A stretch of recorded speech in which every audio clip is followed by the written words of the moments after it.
Okay, so now let's talk about this timeline of the disintegration of the Soviet Union. अब हम इस पूरे में एक बार देखेंगे कि किस तरीके से कौन कौन सी पॉलिसीज इंट्रोड्यूस हुई थी, कब कब कौन अलग हुआ, कौन किसने कौन से पार्ट को तोड़ा, वो सब हम लोग एक बार ईयर वाइज देखेंगे, ठीक है।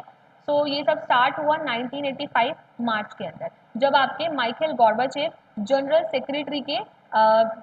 सेक्रेटरी की तरह इलेक्ट हुए। कहाँ पे? कम्युनिस्ट पार्टी, मतलब वही बॉल्शेविक कम्युनिस्ट पार्टी के लीडर बन गए। कौन? माइकल गॉर्बाचेव। और इन्होंने क्या करा, अपनी जो कम्युनिस्ट पार्टी थी, Moscow, Moscow is the capital of Russia, तो वहाँ पे इन्होंने एक पर्सन थे बोरिस येल्सिन, तो इन्होंने बोरिस येल्सिन को as the head of the Communist Party appoint कर दिया मॉस्को के अंदर। Initiate a series of reforms in the Soviet Union. अब आप आगे जाके देखेंगे, अभी मैंने आपको पढ़ाया कि बोरिस येल्सिन ही वो पर्सन थे जिन्होंने बाद में जब इंडिपेंडेंट इलेक्शन हुए तो ये जीत गए थे और इन्होंने अपनी एक अलग से पार्टी बना ली थी, ठीक है। तो इसकी स्टार्टिंग, मतलब बोरिस येल्सिन को पावर किसने दी सबसे पहले? तो he was Michael Gorbachev. Michael Gorbachev जो थे ये कम्युनिस्ट पार्टी के as a general secretary appoint हुए थे। और इन्होंने इन टर्न क्या करा, इन्होंने बोरिस येल्सिन को मॉस्को का हेड बना दिया, मतलब कि कम्युनिस्ट पार्टी जो मॉस्को में थी उसका हेड बना दिया। किसको? बोरिस येल्सिन को। और फिर यहीं से हम देखेंगे किस तरीके से चीज़ें एकदम से चेंज हो जाएंगी सोवियत यूनियन के अंदर। ये सब कब हुआ? 85 में। अब 1988 के अंदर क्या हुआ, सबसे पहले लिथुआनिया के अंदर इंडिपेंडेंट मूवमेंट स्टार्ट होने लग गए। Later spreads to Estonia and Latvia, तो ये जो तीन आपके Baltic country, Lithuania, Estonia and Latvia, यहाँ पे इंडिपेंडेंस मूवमेंट स्टार्ट हुए। मूवमेंट मतलब प्रोटेस्ट वगैरह की, हमारे देश को आज़ादी चाहिए, हमको यूएसएसआर के साथ नहीं रहना, ऐसे करके प्रोटेस्ट स्टार्ट हो गए।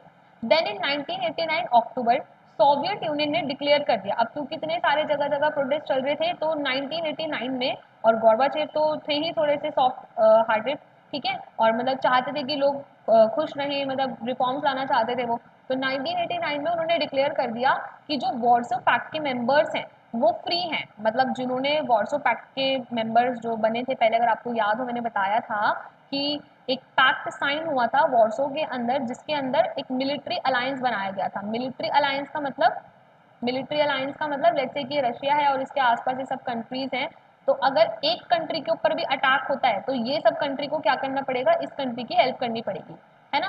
और सिमिलरली अगर इसके ऊपर अटैक होता है तो इन सबको हेल्प करनी पड़ेगी।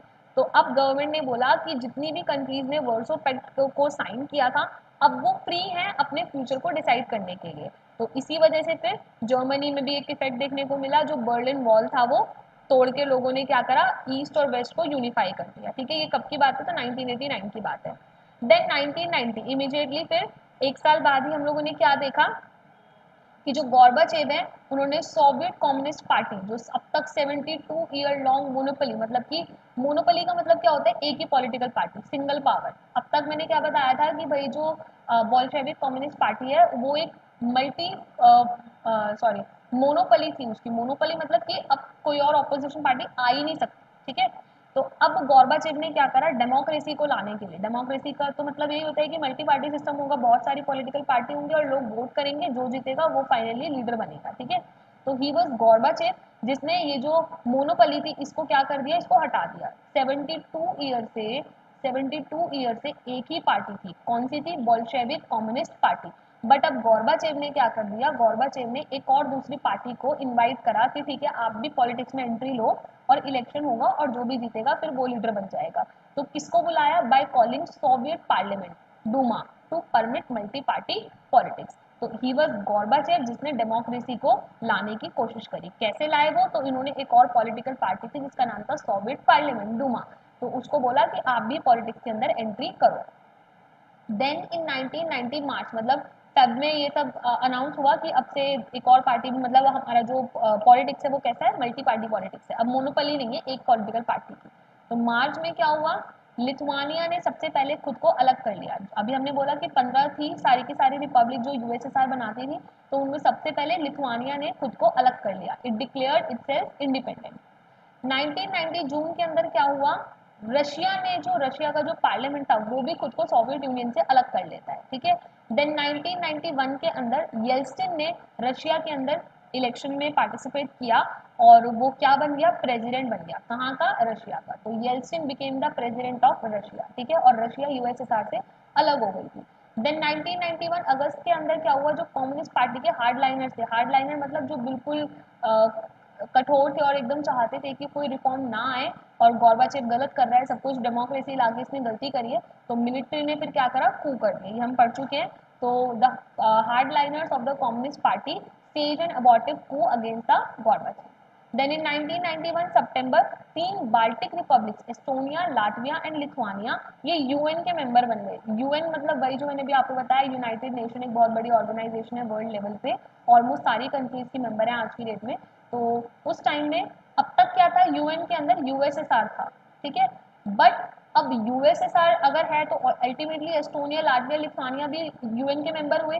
बट अब क्या करा 1991 में, एस्टोनिया, लाटविया और लिथुआनिया ने यूएन में जाके अलग से अपनी मेंबरशिप ले ली कि हम यूएसएसआर का पार्ट नहीं है, हमें अलग से एक कंट्री की तरह ट्रीट किया जाना चाहिए, ठीक है।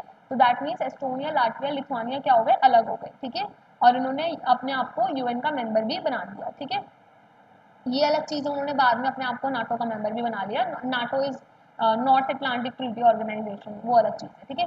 देन 1991 दिसंबर के अंदर Russia, Belarus and Ukraine decided to annul the 1922 treaty of the creation of the USSR. अब फाइनली फिर 1991 के अंदर ये जो यूएसएसआर जब बना था, यूएसएसआर जब बना था तो एक ट्रीटी साइन हुई थी, उसका नाम था treaty on the creation of USSR. मतलब जब सब एग्री करेंगे तभी तो आप लोग एक मेंबर बनोगे ना, एक ग्रुप बनोगे। तो अब रशिया, बेलारूस और यूक्रेन ने ऑफिशियली आकर उस ट्रीटी को क्या कर दिया, एन्यूल कर दिया, मतलब उसको तोड़ दिया ट्रीटी को, ठीक है, उसको वापस ले लिया, ठीक है। And establish the Commonwealth of independent state, जो मैंने आपको बताया था CIS, ठीक है। तो सबसे पहले अगर ऑफिशियली किसी ने वो ट्रीटी को एन्यूल करा तो वो कौन सी तीन कंट्री थी, तो that were Russia, Belarus and Ukraine. But हम देख चुके हैं कि इससे पहले जो लिथुआनिया है, एस्टोनिया, लाटविया, लिथुआनिया, ये अलग हो चुके हैं, ठीक है, बट वो ऑफिशियली ट्रीटी को नहीं तोड़ते हैं, बट वो अलग हो चुके होते हैं, ठीक है।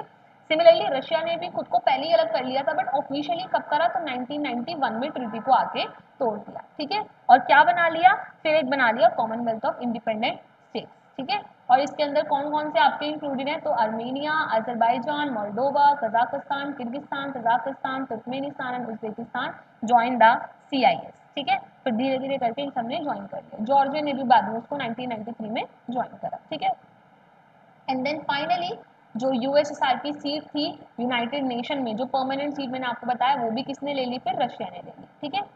Then finally in 1991 December 25 Gorbachev को रिजाइन करना पड़ा as the president of the Soviet Union, और यहाँ से फिर आपका सोवियत यूनियन क्या हो गया, एंड हो गया। जो लीडर है जब वही रिजाइन कर देगा तो सोवियत यूनियन किस बात का बचा, ठीक है, ऑलरेडी सब लोग तो अलग हो ही चुके थे। सो दैट्स हाउ ऑन 1991 फिर फाइनली आपका सोवियत यूनियन डिसइंटीग्रेट हो गया, उसका एंड हो गया।